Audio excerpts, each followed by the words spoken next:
And Kelly. And Kelly, and Kelly on the phone. Good morning, Kelly.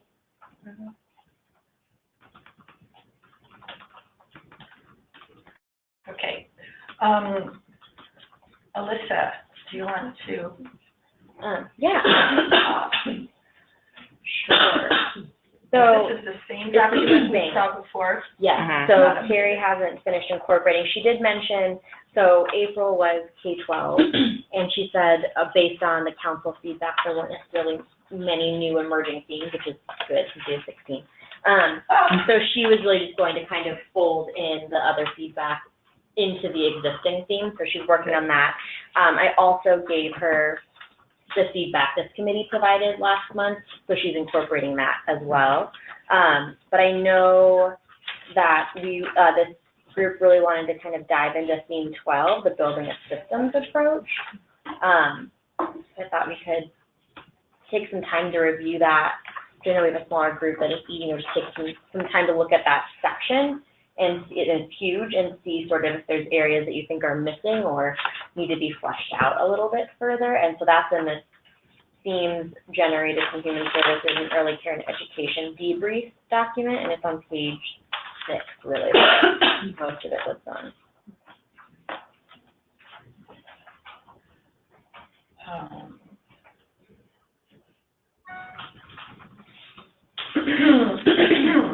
Okay, so why don't we just look at those bullets then, the opportunities and then the interconnections and barriers.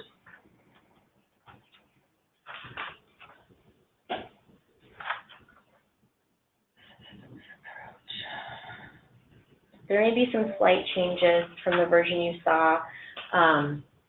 Miriam hadn't given her thoughts yet in the version you saw, and those have been incorporated, so there may be a few other points in there that weren't there last month. Were there any particular highlight moments for her points? I think she threw in a little bit more in the building systems piece. I think I actually can pull up the notes I sent Carrie, so I can tell you exactly what she said. 1 second.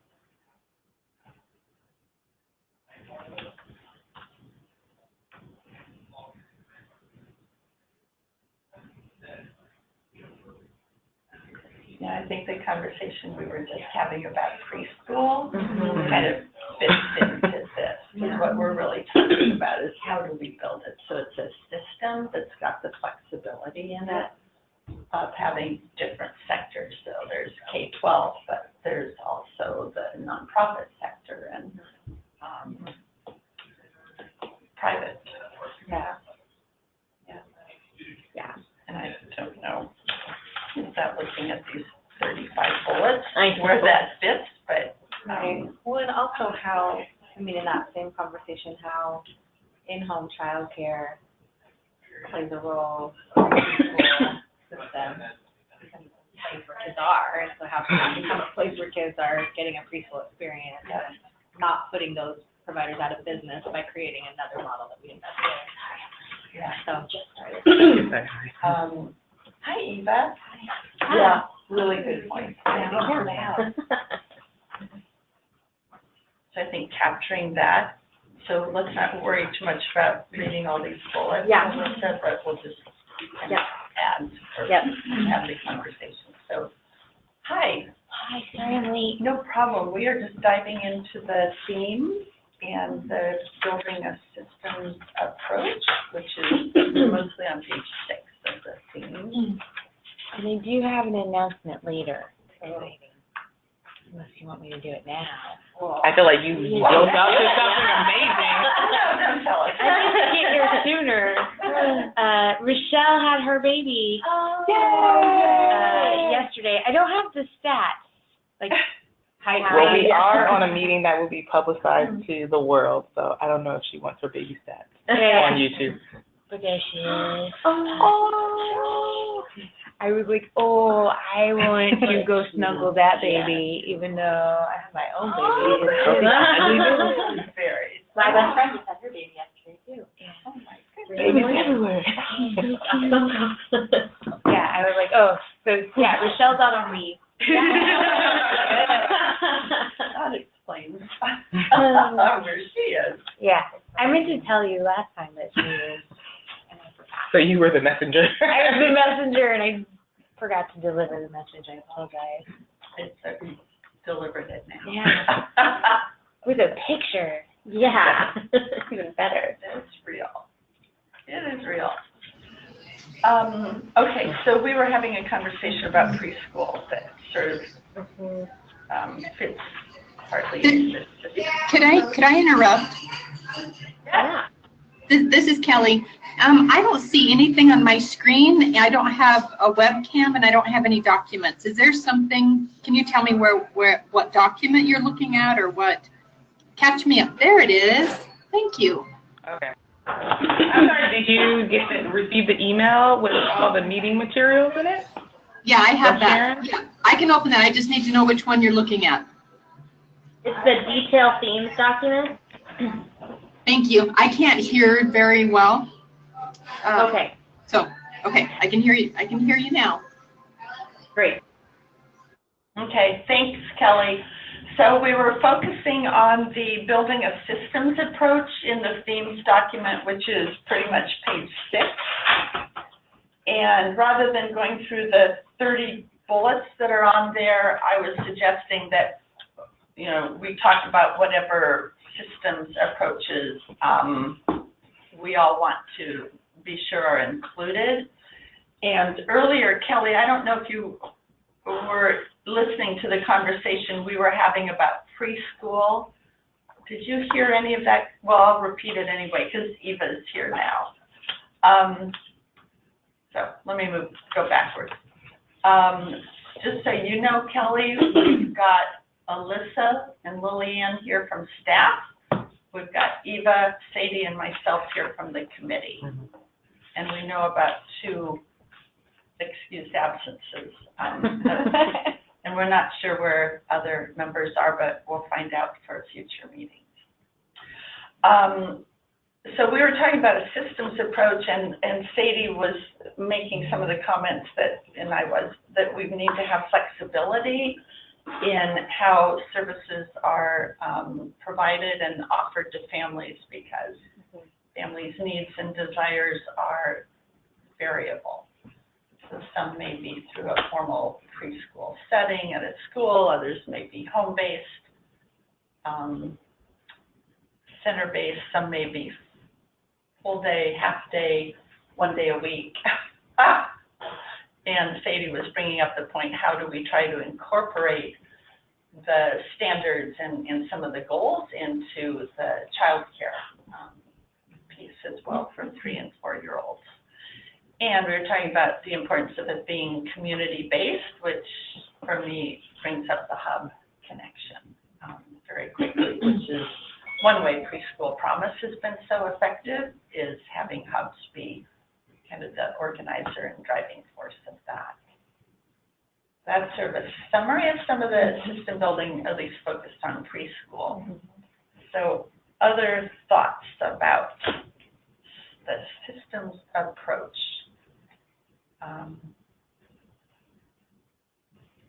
And I think that Sadie's point also on the flexibility was that it's going to be the culturally appropriate way to approach this because families want different things for their kids. And the other point Sadie made was having there be a parent component to it. So parent education or parent awareness of what should a preschool for 3- and 4-year-olds or 4-year-olds look like. The target.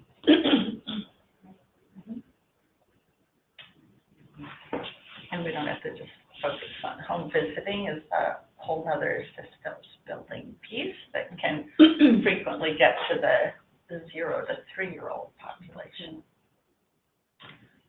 And there was a children's cabinet meeting yesterday, you know, the group the governor has pulled together, and home visiting comes up at every single meeting. OHA presented yesterday, and of course they have several home visiting programs embedded in their organization. And then ELD has some, and so home visiting is certainly another systems approach that we've got. So other, I know that this committee really wanted to dig into that particular section. If there's any other thoughts on 13, 14, 15, or 16, which are, I think, considerably less fleshed out. Obviously, welcome thoughts on those as well.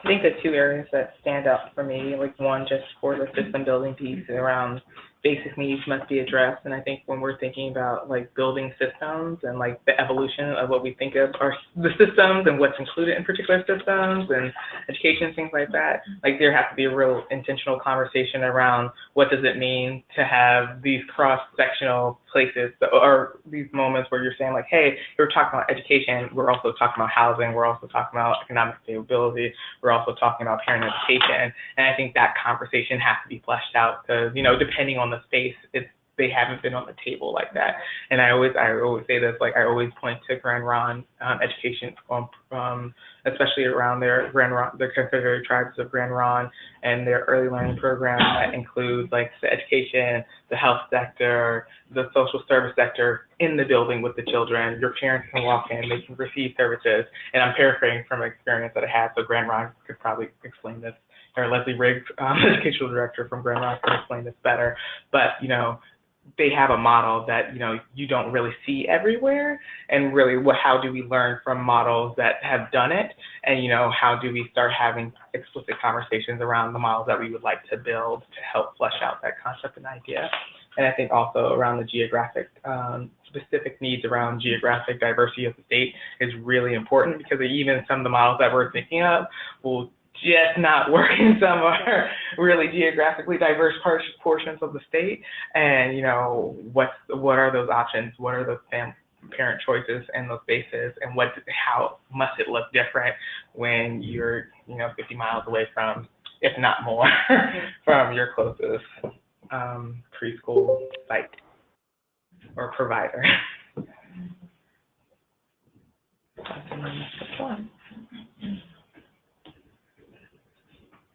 So Kelly, just to put you on the spot, since you are in one of our furthest away regions, do you have any thoughts on, what you've seen that's successful with building the systems approach, or pitfalls to try to avoid? Yeah, can you hear me all right? Is my speaker coming through? Yeah. Yes. Okay. Good morning. This is Joyce calling in. Hi, Joyce. Oh, sure. I Welcome. am so sorry I can't be there. I'm down in Salem at this policy development meeting with the deputy spook. I'm on the Effective and Safe Schools advisory group, so that's why I'm not there. I'm very sorry. Yes, well, my date's we kind of appreciate. That's Yeah, okay. thank you. We understand that, and you've told us last time you would have this conflict, and we appreciate still being able to use your conference room. Thank you very much. No problem. So I'm going to have to get back in this meeting because we're getting ready to do some polling. But I just wanted to, welcome everybody and give you my regrets for not being able to be there. All right, thanks. Have a good meeting. Is Lillian there? Yeah. Oh, okay, because I was trying to call you. I will see you this afternoon, right? Yes, I'm traveling down right after this meeting. Okay, thank you. I'm sorry I interrupted your meeting. Bye-bye. No problem. Thank you, Joyce. That was nice. Okay, this is Kelly. System, what works and what is a challenge. I would say the same old conversation is about our large geographic regions that presents a challenge. the thing that works so well in our rural areas are relationships. We were just having a conversation at each one of our Cradle to Career partnerships over this last month about using a computer-based program for preschool children. So those kids that don't have an opportunity to be in a classroom or in a formal program would have access to some preschool. And as much as it looked like something good, the research and the data is good, what I heard in all three of my counties is the importance of relationships and the importance of rallying a community around the children. Part of that challenge is a lot of our children don't actually live inside the little community that you would reference and say they live in, they live in Harper. Well, they don't actually live in Harper. They live, 10 miles out of Harper, but Harper is their school district. Home visiting is a huge positive strategy for us. One of the challenges that I see in this system is the need for early childhood, that 0 to 3 childcare. We just don't have, at our Cradle Career Partnership meeting in Wallowa yesterday, our CCR&R person says that she has 2 childcare providers. 2. I know that there's others. I know they're there, but to find them and to connect with them and to have a conversation about quality is the challenge and the barrier, and how do we get over those rural social norms around babysitting versus quality childcare. So I don't know if I'm rattling on about anything that's of relevance to the conversation, but that's what comes to my mind. The urban versus rural needs, things do look different, they feel different, and they should not be pitted against each other, that we do things one way or the other way. When we talk about there's a lack of services in rural areas, there are. We don't have options. Oftentimes we have one service provider and they provide an array of services instead of having a choice of services from a variety of providers. Sometimes that's not a bad thing. Sometimes that is an efficient, a very efficient system. So it really depends on the particular community, depends on the provider, and of course the needs of the families. Kelly, this is Leanne. I have a question.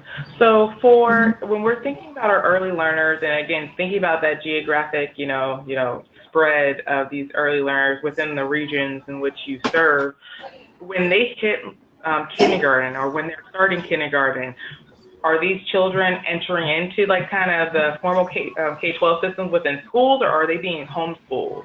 Or are they, what happens when it's, time to start kindergarten or first grade, depending on, how you would enter into that K-12 sector? It's a great question. I would say the majority of the kids come into public education, the majority.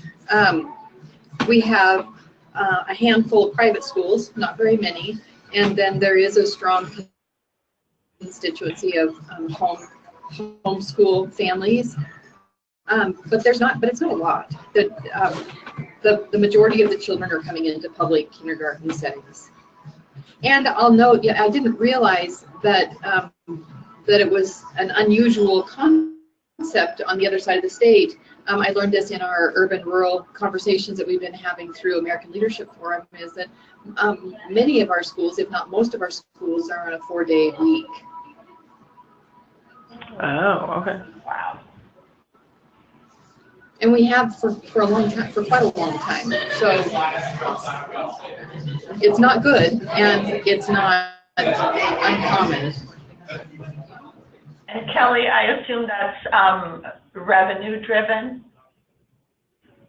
Oh, absolutely.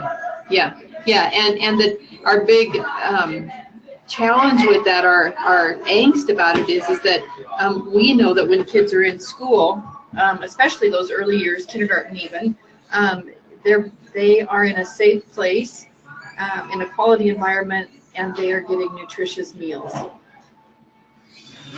And, right. Yes. Yeah.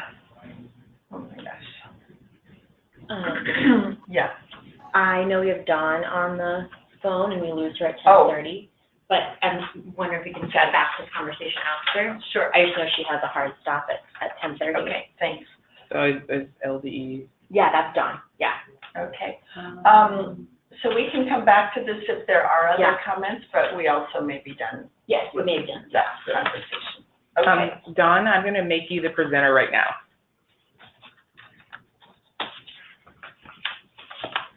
We have Dawn Woods on the phone. Welcome, Dawn. Thank you for joining us this morning. Well, thank you for having me. Give me just 1 second to make sure I'm teed up here correctly. Yep, and let me just tell Kelly and Sadie, so on the council agenda for our May 31st meeting is adoption of hundreds and hundreds of childcare rules that staff and committees have been working on for years. And we've had we had multiple opportunities where they brought rules to us, and we had those documents where we reviewed them and provided feedback. So we've been involved. The EIC has been involved throughout the whole process. So this one, what Dawn's going to tee up is the swaddling conversation, and get our input on that one. All right, Dawn, thank you. All right, thank you very much. For those of you on the phone and in the room that I can't see, I apologize, I'm not there. I was a little crunch for time, but my name is Dawn Woods, and I'm the Child Care Director for the Early Learning Division. And as Sue mentioned, we have been going through a substantial review of our rules, really from a couple points of why we're revising. Rules had been developed separately from each other, and really continuing to work to align with best practices from caring for our children, which comes out of the American Academy of Pediatrics. We've had some statute changes, and so that's just kind of why we are in the space that we're in. And as Lillian referenced, we really have been coming to you with different policy discussions. One specifically is on square footage requirements in registered family homes, and to help us kind of think about what that might look like, or what are some considerations we need to be thinking about through that rule right. I think currently we are in the public comment period and have received significant comments about safe sleep and swaddling, and as some of you may know, we've had some tragedies in childcare, and we all know that infants are some of our most vulnerable citizens that we worry about. And so we have proposed draft language that prohibits swaddling within a child care facility only. And it's important to remember that children enter child care at about 6 weeks. And so, and this comes out of a recommendation from the Caring for Our Children, or the American Academy of Pediatrics, in which they don't recommend swaddling in childcare. And so what we really are wanting to have some help on, and your good thinking on, is what are some ways, oh sorry, I'm not moving my slides, I'm just kind of talking, but here's the considerations of what we've been looking at when we look at the research, is that, to use the sleep sack, some of you may be aware of, rather than any one piece, the sleepers, the sleepers are fine. I think that's bad language, but of not having bumpers. There's a lot of safe sleep campaigns that really fall in line with this.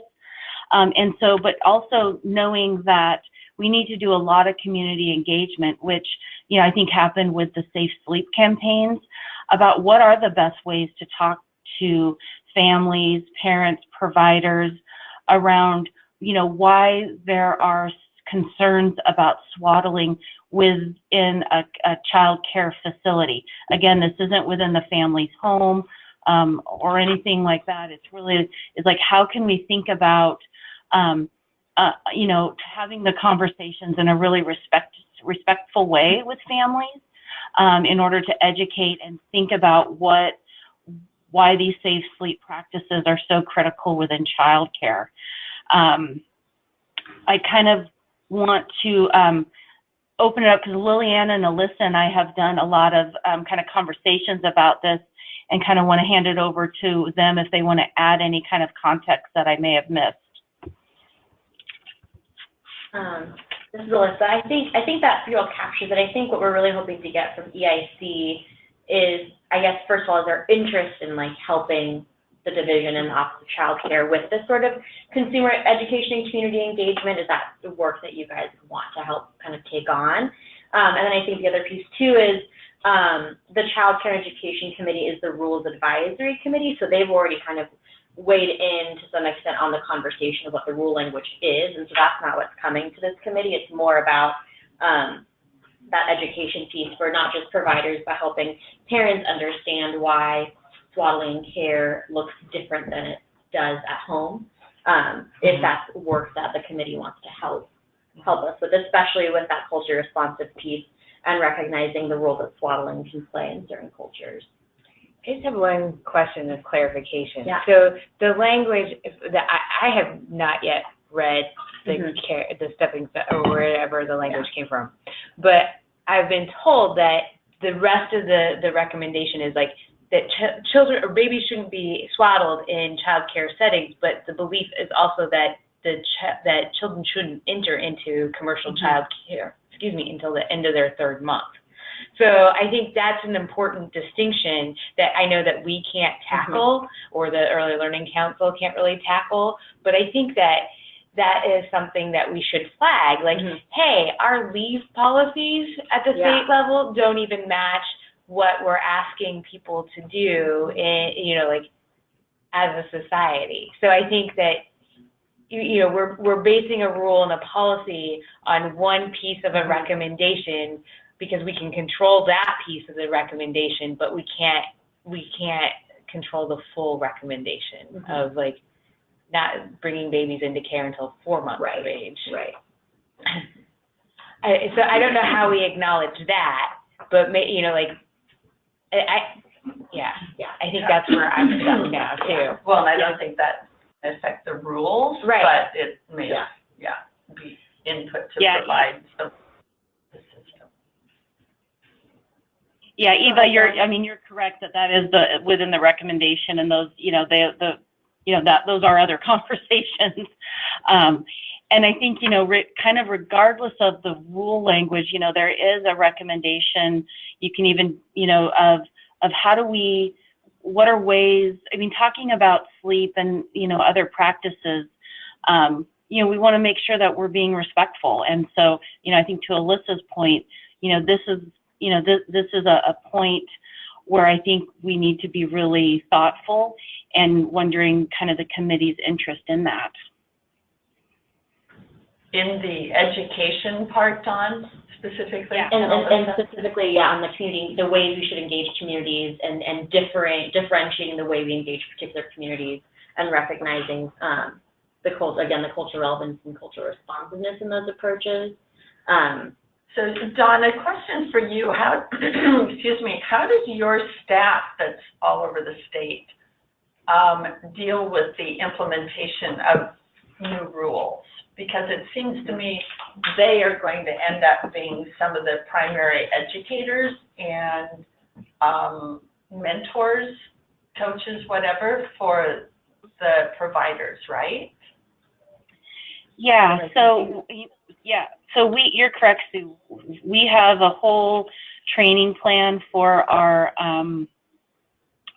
licensing specialists that are across the state, and including our central office that receive a lot of calls and questions. And so we're developing different technical assistance documents to help both our staff through the training, but then also that out through our partners, many, child care resource or referral or any organization that maybe is helping providers. We would want to make those technical assistance documents available to.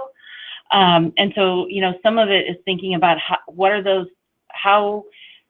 are some ways that we can even look at those technical assistance documents and make them useful so that providers really understand the rule and the intent behind the rule. And I think there's some, and particularly safe sleep and swaddling, that are, I think, we're really wanting to do some community engagement to provide as much support as we can to really all that are helping in these efforts. So are you worried about reaching the providers who aren't going to be working with R&Rs or your licensing staff? Is that the hole in the education system? No, I don't know that there's a hole in the system. I think it's making sure that our conversations are, yes, we're regulatory, but we also provide a lot of technical assistance, and we want to be sure that we're doing that in the most culturally responsive way, the most, respecting families. And so it's really more around the approach and ways in which, what would be the best way for us to help support our licensing specialists and our providers in having some of these conversations. And what do we need to know about and be thoughtful and mindful about? And I think that's kind of thinking about from that community engagement perspective of what's going to be the most helpful and the most effective and the most respectful way in going about that. Hi, Don. This is Lillian. Just to tag on to that, I think it's, when we were initially having these conversations, really thinking about how are we framing, how we're talking about content, how are we supporting individuals, whether it's ourselves or other individuals from the division or outside of the division that's talking about this, to really, you will be going to individuals' homes and talking about practices that they may have been doing for a very long time. So, how are we, bringing this up in, an asset-based way that we're not, denouncing or belittling someone's practices, or even when they have pushback, if that could be the case, because if I have been doing a practice for a very long time and then in a particular circumstance I'm asked not to do that, or you're no longer able to do that, we're going to have to be able to engage in these conversations in a variety of different settings. And, I believe many of these conversations will be fruitful, and I think understanding the recommendations and the why behind the recommendations will be a powerful educational tool for individuals across the state to, hey, in these moments, when should, this may not be the most appropriate time for me, even when in my home, to be swaddling my child, or in these particular circumstances, how do I understand when to and when not to, based on some of these recommendations? So, and really looking at how are we engaging our community. And I think when we were talking about community engagement, it's,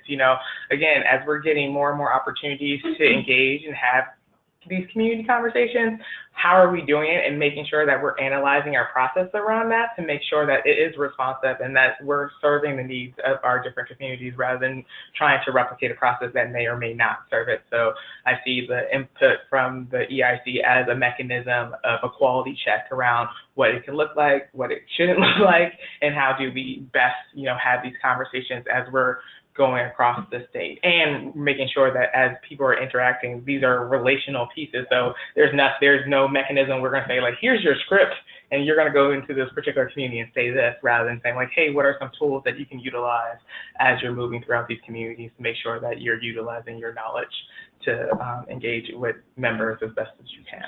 So are we also, is the rule going to be, I know I was on the call the other day, but I do not remember what was voted on for language.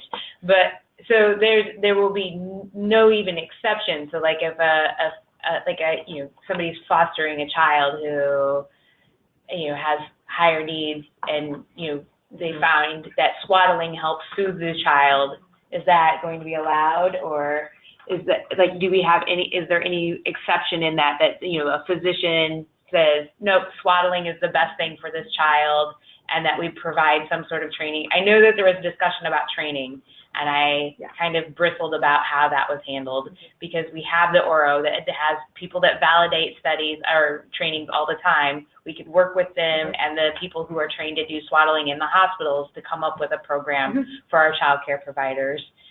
And I don't think that was intended to be shut down. I think it was intended to be let's look into that. We can't stop the rule process for it, but not that the door is closed on that conversation. To even look into it, I just think there was a piece of like, but we can't do that now. It just seemed like it was an all or nothing discussion, and I was like, and I understand the timeline, but how do we build in the rule to make sure that, you know, we're not doing this all or nothing approach that we're going to have to dial back later. Too. That's some of the concern too, because if we're going through and we're charging ahead with this one approach, and then we find that, oops, that's not what we need to do, or this, and then we have to go back and retrain everybody. It creates a lot of confusion, and it creates distrust too with, you know, what we're telling people. Yeah, and Eva, this is Dawn, and I think, you know, part of, I mean, I think there's a couple things. We are still in the public comment period, so all the input is being taken into consideration, and so I think, you know, this conversation was really around not necessarily what the final rule language is going to land to be, but is there an interest with this committee to kind of talking about some of the concerns around swaddling, whether there's some exception type process or not. There would still need to be some, how are we educating out in the field around this, and what can they help us understand about the best way to approach that? Okay, so staying focused on that, Sadie, just in your world, how do you have any reactions to how we might educate people, work with people about this rule? I feel not super prepared because I'm not familiar with the research, and so I'm just sort of absorbing it now. Yeah. And thinking as a parent, like, oh my God, if I couldn't swaddle my kids, or if the woman who took care of my baby couldn't swaddle my baby, he would have never slept if we didn't hold him. And so I'm thinking, like, people are going to swaddle babies, I guess is what I'm thinking, regardless of what the rule is. And so I know that's probably not the answer we're looking for, but everybody that I've talked to has had a very visceral reaction, like, of the parents, like, it's like, kind of that desperate, like, you need the child to sleep and you need to be able to set them down. And so I wonder, I think having people within communities who are trusted, who can provide real alternatives that help babies sleep, that are not swaddling.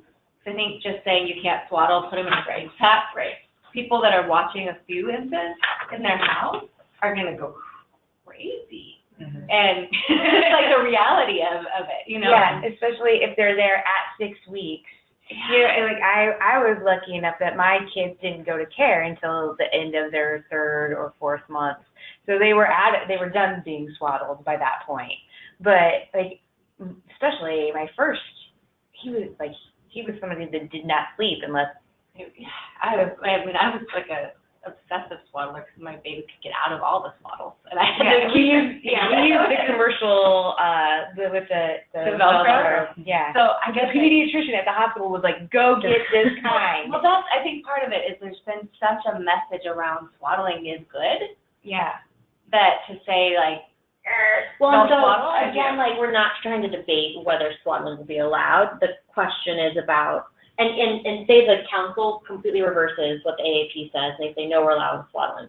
Even in that case, we still want parents and providers to understand the risks, potential risks of swaddling in care when you are one of many babies. So I'm not suggesting that this is the rule. No, I know we're gonna lose Dawn, and we don't want to rehash the 2-hour conversation with CCEC. So it's more just about, like, what is this of interest to the committee? Because the division doesn't want to tell you guys what to do, like what work to do. Yeah, no. So is this something you guys want to help with? I think it's just difficult, to know what the education looks like when we don't have the rule. Totally. And then B, when parents are getting different information from pediatricians, you know, like when we're in the hospital, when we're going through parenting classes, when, you know, so it's how do we come in and educate and tell people differently? Don't listen to your doctor. Yeah, don't listen to your doctor. Yeah, I mean, I guess that's my answer to what the approach should be to education. I'm thinking what the response is going to be from parents and caregivers and how to be prepared to hold that response and honor it. And I think that the messenger is going to be really important. I think Such a good point. having like doulas or community health workers get really, really well steeped in the why and what the alternatives are, then the message can get out to communities in a way that's going to be trusted. But if it's like state officials telling them, then it's like, sure, okay, and wrap the baby. Right. Really, really good point. Yeah. I think, so my sense, but correct me, committee members, if you disagree. My sense, Dawn, is that this committee would be a really good sounding board for you to use as you figure out, you know, what are the messages going to be, and how are you going to approach working with the people who are advising parents to do the swaddling at the hospital or at the pediatrician's office or doulas or whatever, and then bounce ideas or questions off of us rather than expecting us or wanting us to take the initiative to do something. Yeah. Does that sound right? Okay. Yeah. Thumbs up in this room. So I think we're all happy to provide input, but I think we'll just let you bring it to us. And you guys can react. And say, the training documents will be really informative, obviously, and need to probably vary depending on what the culture of the family or provider is. Yeah. No, this has been great. Thank you, everybody. And with that, I am going to jump off and get onto my next call. So thank you, everybody. Have a great day. Thanks a lot, Dawn. Bye-bye. I hear it like behind the screen.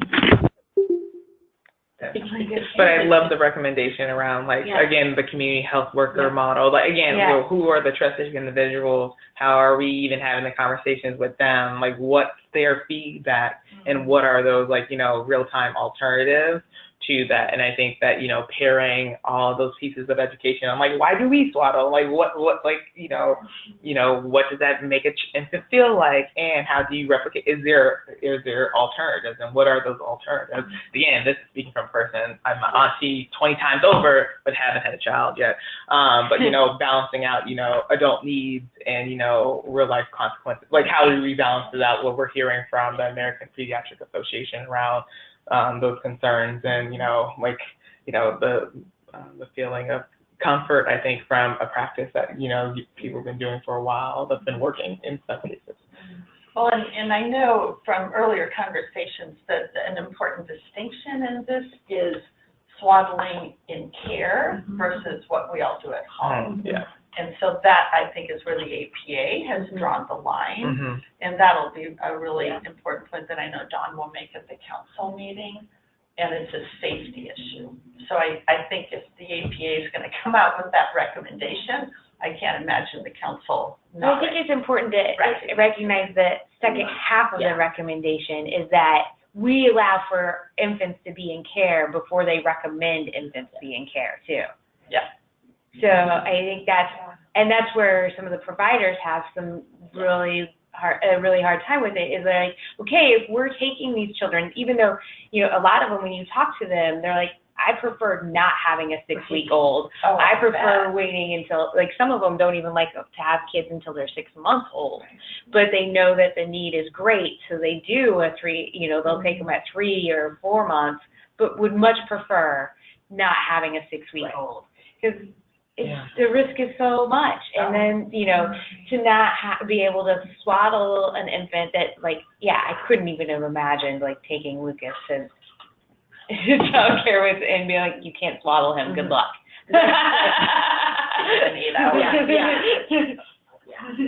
You know, by the time I was able to, you know, go back to work, he was over that phase, but.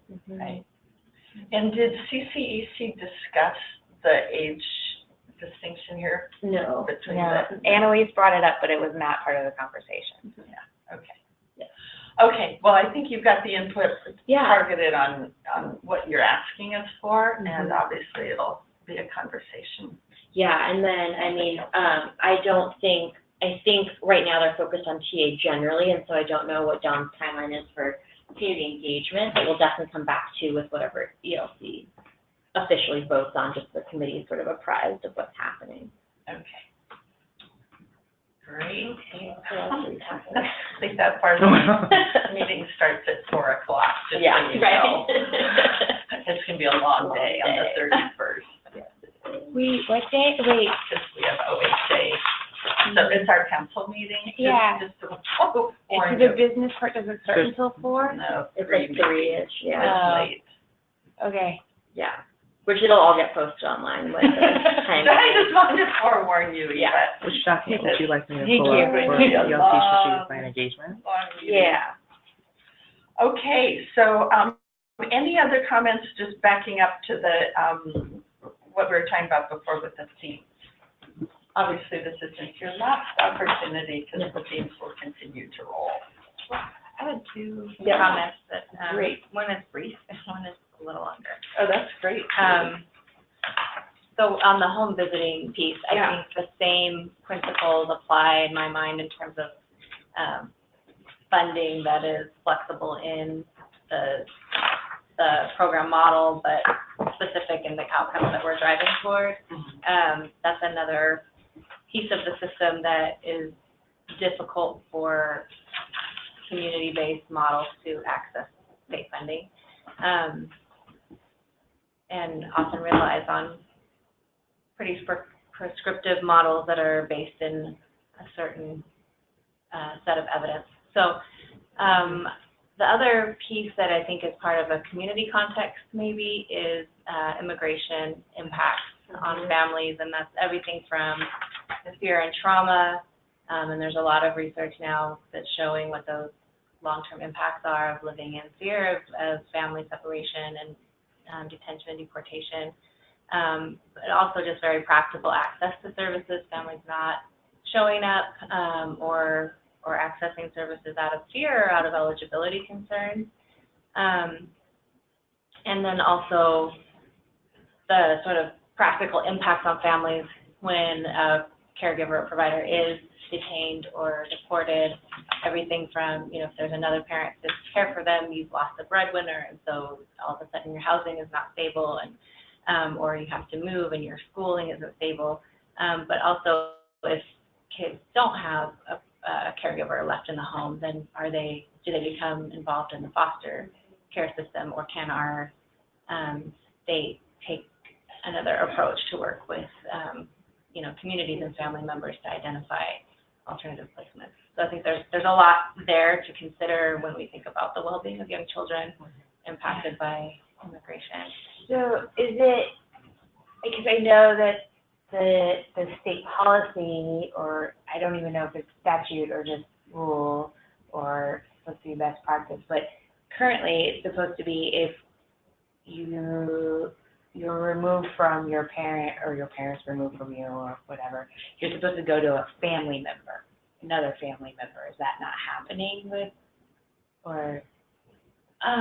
Well, we've been involved in a number of conversations with DHS and some legislators around this issue, and there's not a clear sort of protocol around how to identify if a family doesn't already have a plan in place, how to identify, who families that make this kind of plan, who would take on the care of the child. So just getting more clarity around that, but it's not. Sorry, I thought we had already been thinking about that, but apparently we hadn't. I mean, not in that, with that lens, but just like, how do we keep kids with people that they know and are comfortable with generally? Yeah, so our goal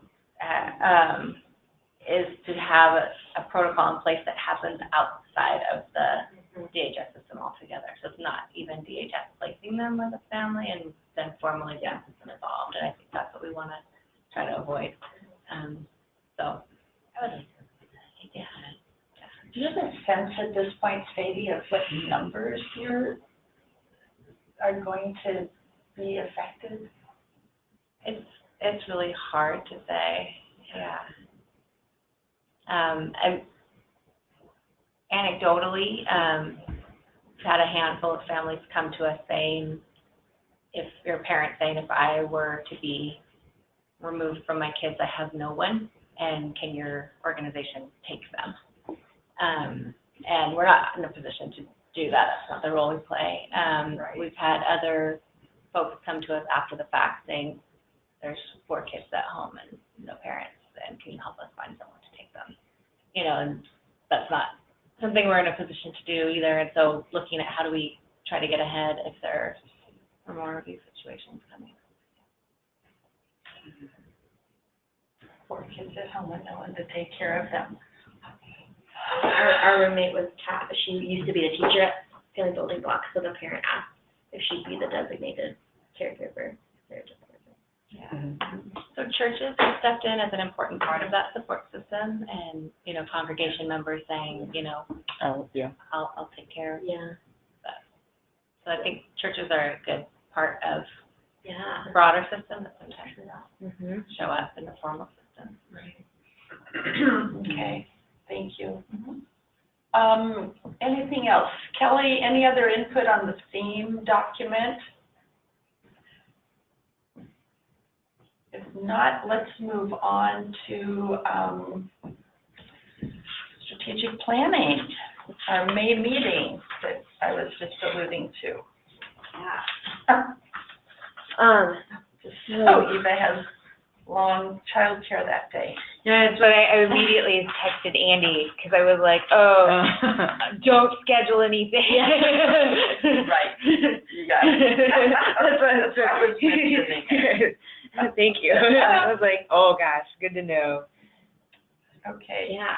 So we can walk through what the May meeting is sort of shaping up to be, and then we can talk a little bit about community engagement with strategic planning, and probably, hopefully, getting out here early. Yeah. So you all can get on iPods, Yeah. right? So as Sue mentioned, we moved the council meeting to May 31st instead of the 4th week of the month because of several conflicts. And this one's focused on the health sector. We also were noticing, though, that, you know, the whole point of these sector engagements is for the council to hear what's happening and then think about what that means to a strategic plan. And there hasn't been a lot of that thinking space, just like absorbing. So 2 kind of goals of this day are obviously to hear from the health sector and ongoing work and opportunities, but also have some really intentional time for the council to think about what that means for strategic planning, what strategies, how this fits in with the themes. So they'll be hearing from Oregon Health Authority, and I know Sue got a preview of that presentation yesterday, as well as the hubs. Lillian and I are working on hopefully pulling together, I don't have this document sent to you, so you don't look for it. All right. We're hoping to pull together a tribal panel to focus on some of the intersections of health and education, similar to what Lillian was sharing with Grand Ron. So we're working on that, as well as a panel of health providers, and we're working on trying to represent multiple aspects of health, so behavioral, reproductive, primary care. And then we're looking at some promising practices in the field, hearing from the Ford Family Foundation, Oregon, OPIP, and then Reach Out and Read, as well as the Oregon Community Health Worker Alliance about some of the work they do. And then hearing from health advocates. Right now we're looking at the Oregon Latino Health Coalition, Oregon Pediatric Society, and Oregon Center for Children and Youth with Special Needs, and also pulling together a CCO panel. So lots of perspectives we're hoping to represent. And then, as you mentioned as well, the business portion, we're hoping, Eva, for your voice, to do public testimony at the top of the business meeting. Okay. And so that'll be probably about 3:30. And then rules will come up right after that, so the council's heard public testimony first. So rules will be adopted probably about like 4:15. And then they'll just go through the consent agenda and committee updates, and then hearing from the director's report, which for Martha's benefit will hopefully include a Vista Logic update on family status. Final update. Yes, final update. The end or the beginning. Yes. So yeah, it'll be a packed day. It is a 9 to 5 meeting because it's such a packed day. So yeah, that's the goal. We're still working on all of the who's in there, but health is such a complex sector, and we're trying our best to get as many of those voices represented. But That could have been like a 3-day. Exactly. So we're trying to kind of see what OHA is planning on touching on, and then looking at those gaps and finding the perspectives to bring there. Yeah. Right. I talked with Kate Wilcox and Pat Allen after the cabinet meeting yesterday, and just, you know, they did that hour-long overview of OHA and all the different pieces. And I said, because they also only have an hour at our meeting, that I'm hoping they'll sort of assume that the council members have a pretty good sense of OHA, so do a really quick overview, and then try to focus their comments on how their work connects with, informs our strategic plan. Great. And really look at the opportunities and the barriers, so we can try to really have a focused conversation. Great. So, but thanks for doing that, Sue. there's a lot to cover. Yeah. As we all know. But there are also lots of intersections, so I think the opportunities are awesome. And they're very open to those.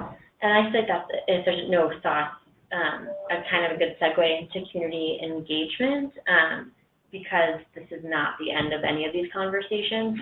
And so we're coming up with a strategic planning process over the summer for a lot of community engagement, and we're focusing on sort of 3 major groups, audiences, so hub governance councils, parents, and then child care providers. And then we're also working on how to carve out space for those early care professionals that support providers and support parents, so looking at home visitors, looking at quality improvement specialists, sort of that other layer that's in there.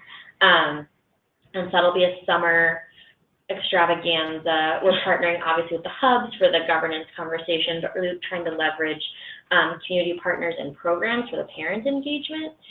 So if there's any opportunities that you guys think, I know we're a small group today, but you guys think we should try and take advantage of, not necessarily conferences, but if there's any community sessions, or if anyone's interested in like hosting one, we're not just looking at our programs, but anybody else that wants to engage families around this conversation.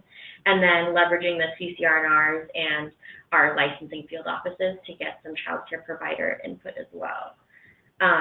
Lillian and I are going to the government-to-government education cluster with the tribal nations on June 4th. Yes. 4th, I think. And getting some of their feedback on these themes and the work that's happening, but hopefully also getting some interest and commitment and engaging with the tribal nations throughout the strategic planning process. And then we're also working on engaging business leaders. So I have the giant master calendar of everything we've kind of done so far that just captures this in a different way. But again, if you guys, I folded it so well. If you guys think of other opportunities or audiences we're missing or perspectives we're missing, and it doesn't have to be in this moment, but you know, obviously you all know there's no way to catch everyone, but we're really trying to get as many voices represented as possible, because the whole hope of the council is that this is really a community-driven strategic plan and not here's what the council thinks is best strategic plan. So big push for the summer. Yes. So none of us thinks we have the summer off. No. Right.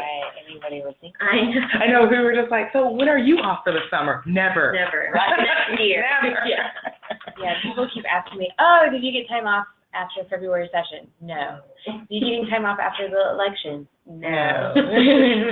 I am taking time in June, though. I'm going away for 2.5 weeks. Well, not away. I'll be just Vacation? Just away from work. Okay, good. Phone off. Yeah. Good. Taking a class. I can't answer my phone or my email while in class. Hey.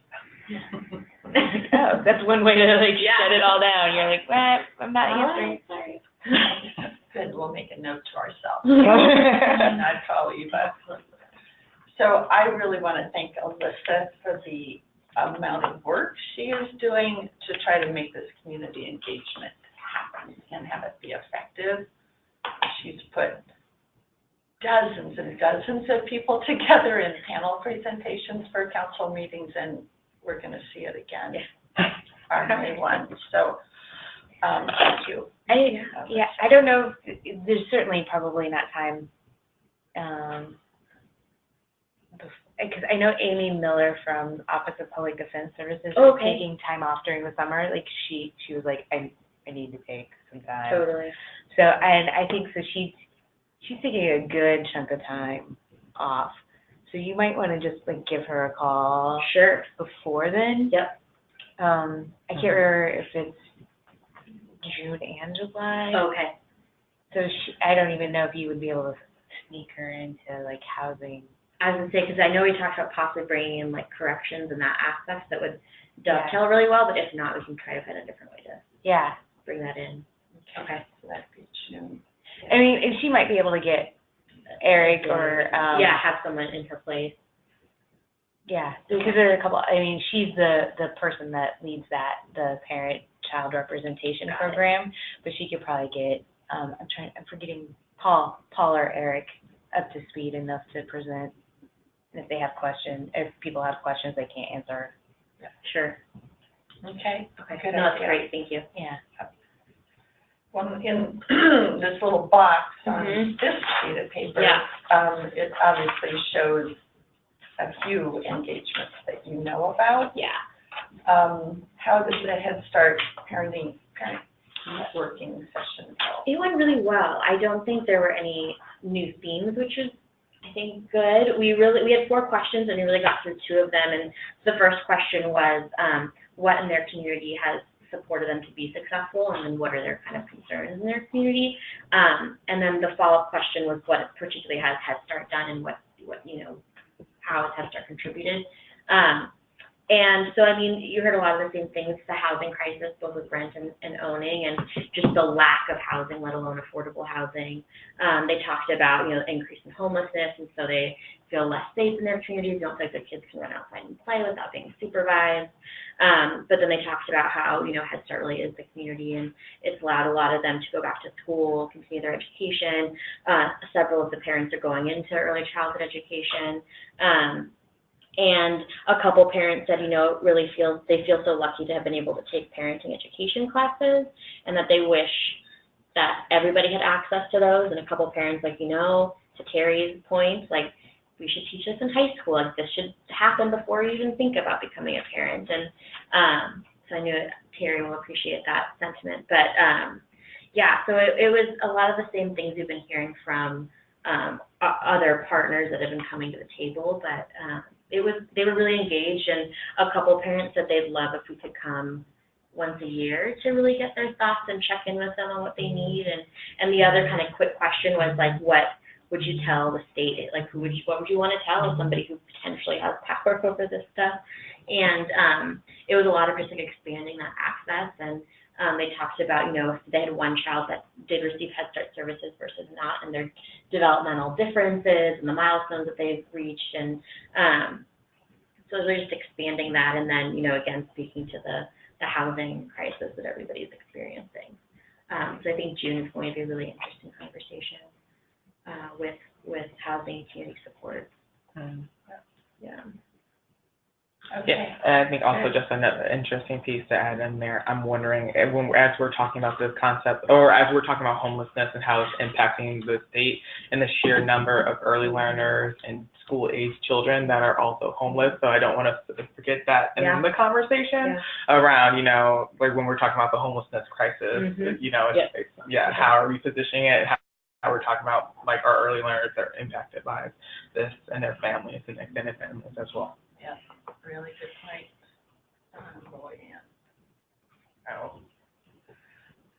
So are you looking for any specific input from us, Alyssa, other than adding any engagements that we might be aware of that you could tag on to? That's mostly it. Again, if there's interest in helping coordinate or host engagements, particularly with families or providers, send me an email or send Leanne an email, and we can start coordinating that. Also, as you're thinking, if you have a question about is this community or group represented, have you talked to them, like let me know. Or if you just think like I've been listening to and I feel like you're missing this sector of the state or you're missing this, you know, community, we're trying to kind of get as many as we can and leverage those partnerships where we can to get everyone's voice represented. So I'll probably share some the parent and provider questions we're coming up with, and if you guys have thoughts on those and how we can kind of refine them and really make them useful and relevant to parents. Yeah. So any progress on the business leaders part of this engagement strategy? Yeah, so Miriam and Carrie are working on that, and they're taking kind of two approaches. One is they've kind of got a quick short list of people who we already know are at the table and invested in early care, and then they're trying to leverage some of those relationships to say, and why aren't these other folks, or who is not at the table that you think should come to the table. So we're kind of trying to capture both of those perspectives. And the plan, Carrie is hoping to get all invitations out in May so that by July she has all of the interviews done, and that can start getting folded into strategic planning. So Carrie's doing those interviews? She's leading those, yeah. It's actually someone else's build who has experience particularly working with business leaders and getting them involved in communities. So she's working with that person to help refine the questions and all of that. Has she reached out to the Main Street Alliance? I will ask. Because they are actually doing a survey of their membership right now around child care needs. Oh, that's really cool. And who is the Main Street Alliance? They're small business, progressive small business organization. Like when, and Conley is the director. Okay. I can give you his number right now. May not want to know. You know, you yeah, do. Yeah. Right. I'll give it to you. Yeah, so after. you can talk to them. Yeah. Con won't care if his phone number is not right. See, I'm protecting people Accidentally all the Thank time. you. Thank you. I would forget. Yeah. Yeah. Okay, great. Great suggestion. Yeah, and I know that there's one person out of Eugene. Her name's Sabrina Parsons. Okay. I think she's talked about childcare needs before as an employer. We were trying to see if she was available to participate in Legislative Days testimony, but we haven't heard from her yet. So she might be somebody. She's on the OCF board. Great. Also. Oh, great. Okay. So Okay. Perfect. That's great. Thank you. And I'll give you guys a list of who they've kind of been dreaming up and capturing. okay, Yeah. I think that would be really helpful. Kelly, I don't know if there are any business organizations or individuals in your part of the state whom you would recommend Carrie or someone interview. So I switched from my computer to my phone. I'm headed to another meeting to do our hub data presentation. But, you know, I was wondering if there was a benefit to interviewing some of our Focused Child Care Network providers who have got star rated, especially those that are monolingual Spanish speaking. Great. Are we interviewing the wrong person? Did I miss a piece? No, we're talking about business people. I missed it. Sorry. Well, they are business, but that's not great. quite. Yeah. But, I mean, they may be a different category, but yeah. Yeah, I think so. Mhm. So I was just wondering if maybe you could think about it, if there are any logical business organizations and leaders in Eastern Oregon. How's that for broad? So, In your so 1,000 square miles. Yeah, the person that's on our hub leadership that represents business really well is Andrew Bryan. He's a realtor in Baker City, and he's a key leader in the formation of the Early Learning Center in Baker in conjunction with the Baker School District. Perfect. He's very, very articulate, does a nice job.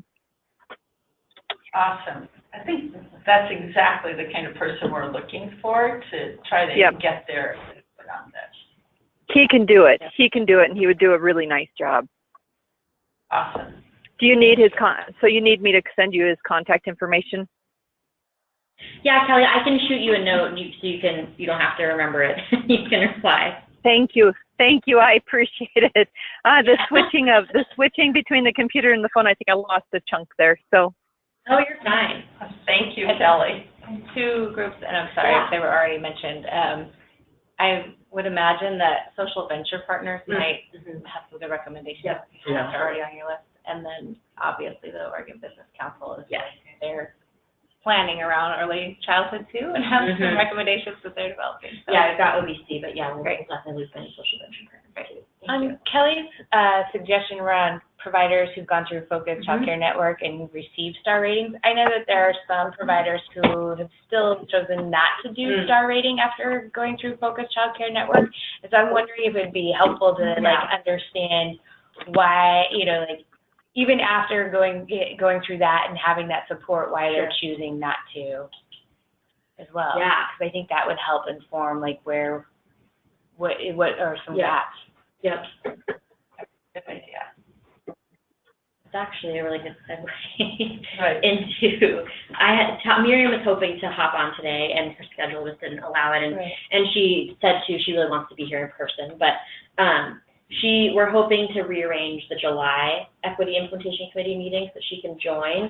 And she really wants to talk with you about the vision and equity in the vision and making sure it's the right elevation, the right work, but she also wanted to dedicate a good chunk of time to QRS and the SPARK revision. And so that's sort of one of the pieces is really getting this committee's thoughts. I know you've been engaged at different phases of the discussion, but getting your thoughts on what communities really need for SPARK to be useful as information to parents and useful to providers. So it's a good segue into what she's hoping to talk about in July. Right. So we were talking earlier about moving the July meeting. Right now it's scheduled for the 17th, Tuesday, July 17th, and Miriam will be out of town at a conference. So we were thinking of moving it to that Friday the 20th or Monday the 23rd. And Kelly, you may be driving, so you may not be able to look at your calendar. Eva and Sadie, would those dates work for you? Yes. I'm in that. That's my one vacation window is the last half of July, so either date I'll be out. Okay. Proceed. Without me. The summer is going to be like this, I think. So you'd be out for the regular meeting anyway. Okay. 20th or 23rd of July. Perfect. I mean, Not July. But thank you for the information. Absolutely. And we'll send it out. Yeah. I think the 23rd would be easier for me, but we might have we're doing our hub board retreat and our appreciative visit with Miriam earlier in the month. So the 23rd actually might work fine. I don't know. Okay. Okay. And I have a challenge, and I'm not going to be able to make the June meeting. So that's one I was a little bit concerned with. Well, for these upcoming meetings, we'll make sure that we actually call everyone just to check in to see, attendance-wise, like who can come, who can't come, and then we'll plan accordingly. You can have Sharon do a doodle poll for the July dates and see for everyone which works best. Okay, let's do that right away so we can get it on our calendars. I'm also out of town for the June 19th meeting. I don't know if I'll be able to call in, probably not. So I'm out. You're out, I'm out. Are you here for June 19th? I am. Sadie? Yes, I am here. And in July, if we were to meet before, I'd be here. But well, why don't we just send out? It seems like we have to do like doodle polls for June and July just to kind of see membership-wise, like whether or not we have a critical mass of individuals that can make it. And if we can shift, we can shift. If we can't, then we need to find an alternative plan. Okay, that'd be great. Yeah. Thank you. Great suggestion. I might also be out in August. I don't know when Miss Renee is taking vacation. So. And right now we don't have an August meeting scheduled. for I love all y'all, Ann. Yeah. Including the council. Right. Let me flip it up. Right, okay. Yeah, I'll just put a second on my calendar. Okay, anything else from anybody? Leanne, Melissa, Kelly, while you're driving? I'm inside. I'm sitting outside the meeting, so I'm good. I'm good. Oh, okay, good. We wouldn't want to be cause of an accident. I'm sorry. No, thanks so much for hopping on. And we were talking about making June a virtual meeting. So I think that should be part of the email, the doodle poll that goes out so people know one's virtual. But July with Miriam coming, we would really want that to be. Okay. I will get my plane ticket. But I don't know the July date yet, right? I don't know the July date. Right, yeah, we're gonna do a doodle poll today and hopefully have that nailed down maybe by the end of the week if we can, yeah. Great. Okay, Kelly, thank you so much for being on this committee. We appreciate you. Thank you for your patience. Oh, anytime. Have a good day. Thank you. Bye-bye, guys. Thank you, Sadie and Eva, for being here. Sorry I was late. No You missed problem. like all of 3 minutes. Yeah. So can I shut down? Yep. Okay. We are good.